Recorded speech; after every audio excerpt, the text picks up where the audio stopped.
ये कहानी है एक समुराई की, जो कि अपने शौर्य, पराक्रम, निष्ठा, अनुशासन और साहस के लिए जाना जाता था। उस समुराई ने बहुत सारे युद्धों में विजय पाई थी। एक दिन उस समुराई की मुलाकात एक सन्यासी से हुई। वो सन्यासी उस समय ध्यान में बैठे थे। जब वो अपने ध्यान से उठे तो समुराई उनके पास गया और बोला, अपनी जवानी में मैंने बहुत सारी लड़ाइयाँ जीती, बहुत लोगों की मदद भी करी। जब भी मुझसे हो सका मैंने लोगों के लिए कुछ ना कुछ अच्छा ही किया। लेकिन अब जब मेरी उम्र हो चुकी है तो मुझे अपने अंदर बहुत सी कमियां नजर आती हैं। मैं खुद को छोटा समझने लगा हूँ। मैं जब दूसरे लोगों को देखता हूँ तो लगता है कि इनके सामने मैं कुछ हूँ ही नहीं और मैंने अब तक जो किया उसकी कोई वैल्यू ही नहीं है। दूसरों को देखकर मुझे लगता है कि मेरी खुद की कोई वैल्यू ही नहीं है। समुराई की बात सुनकर वो सन्यासी बोले, तुम थोड़ा देर इंतजार करो। मुझसे मिलने और भी कई लोग आए हैं, मैं पहले उनकी समस्या सुन लेता हूँ।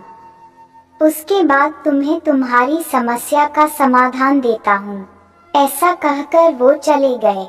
समुराई उनका इंतजार करता रहा और इंतजार करते करते दिन से रात हो गई। धीरे धीरे सब लोग भी चले गए।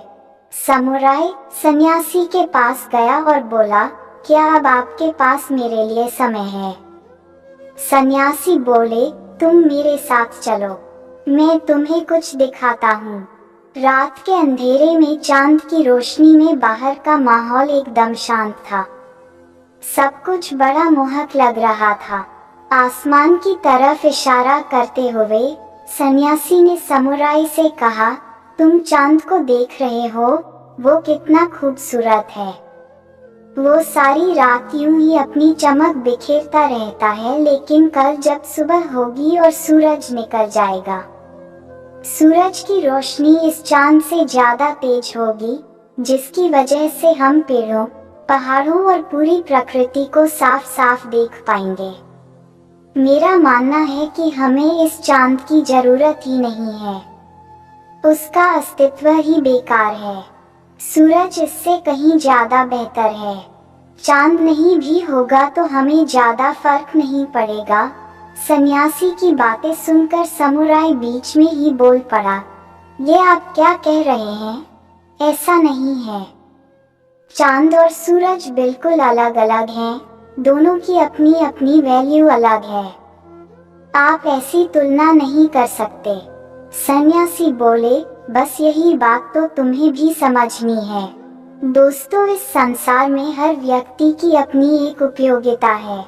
हमारी नज़र में भले कि कोई व्यक्ति बेकार हो, निकम्मा हो, लेकिन किसी की जिंदगी में या किसी काम में उस व्यक्ति की अपनी एक अलग उपयोगिता होगी। इसी तरह हम सब खास हैं, फिर चाहे हमारे पास दूसरों से कम है या फिर ज्यादा, हम सब की एक वैल्यू है।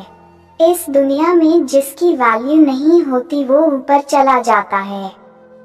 कभी भी खुद को दूसरे से कंपेयर ना करें। आप जैसे भी हैं बेहतर हैं, और अगर आप खुद को कमी नजर आती है तो उसे सुधारें, लेकिन दूसरों की खूबियों को देखकर अपनी वैल्यू कम ना करें। आई होप इस मोटिवेशनल स्टोरी इन हिंदी से आपको कुछ अच्छा सीखने को मिला हो। ऐसी ही और भी प्रेरणादायक कहानियाँ के लिए इस ब्लॉग से जुड़े रहें। इस स्टोरी को शेयर और लाइक सब्सक्राइब जरूर करें।